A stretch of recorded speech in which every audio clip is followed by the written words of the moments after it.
Love and War by S.C. Turnbo. The following account of war, love, and a wedding was told me by Mr. James Griffin, whose father, Anderson Griffin, settled in the southeast part of Texas County, Missouri, in 1850, where he resided on Hog Creek until 1856, when he and his family moved to Polk County and settled on Slaggle Creek, 9 miles south of Bolivar, the county seat of Polk County. Now, James Griffin said that Polk County was comparatively a new county when his father moved into that part of Missouri. He said he was about 16 years old when his father moved there, but when the war broke out, it was in 1861, part of the county was thickly settled. The people were divided in their sentiments and opinions regarding the war.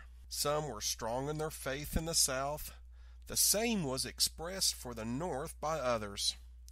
It was readily observed that when people were in the act of clashing together, it was not a difficult matter to distinguish who was for the North and who was for the South.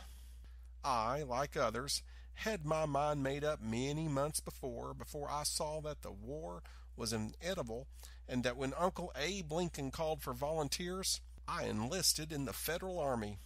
The command I took membership in was Company A, the 8th Missouri Cavalry, commanded by Colonel Joseph Gravely, and Captain McCabe, who was an Irishman, was the commander of our company.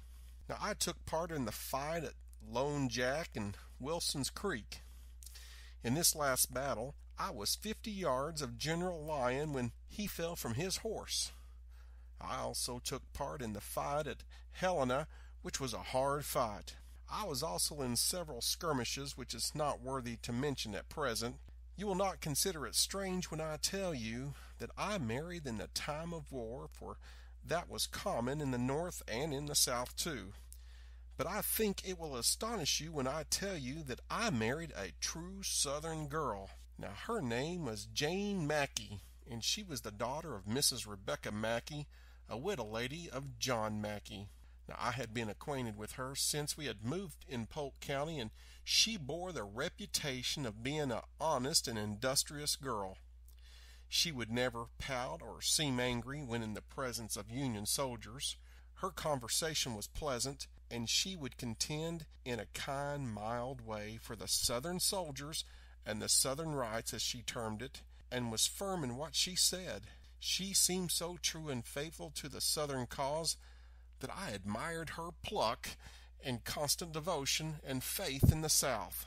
Now, she had a sister named Mandy, who liked the South too, but her love for it was not as deep-rooted in her bosom as was her sister's faith was. I recollect on one occasion a small command of we soldiers were passing her mother's house, and Jane greeted us in a kind manner and says, "Hurrah for Jeff Davis and the Southern Confederacy."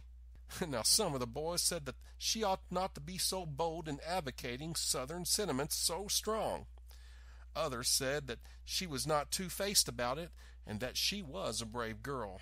Now, these last remarks pleased me, for I was coming to the conclusion that she was a lovely being and had a deep pang of love and admiration for her possession of my heart. But I kept it to myself until one day when I and a few other soldiers stopped a few minutes at her house to get water. I had a very nice ribbon that I was carrying with me, and she found it out, and she took it from me and jokingly remarked, and she had captured my colors, which created a laugh among the others at my expense. Now, I told Jane that she had taken my ensign away from me, that I did not intend to stop until I captured her heart. Now, soon after this, I called on her and begged permission to be allowed to call at her house and spend a few hours in her company, which she granted. Then I was happy.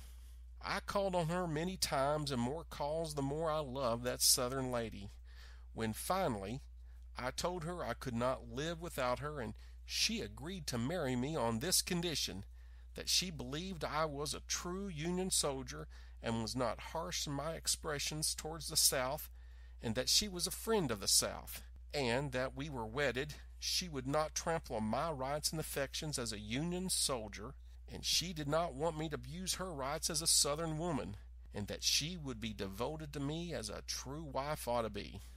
Of course, I agreed, and we were married. Now, the marriage occurred in 1864, and we could not be together all the time until Grant and Lee agreed to quit by General Lee surrendering to Grant.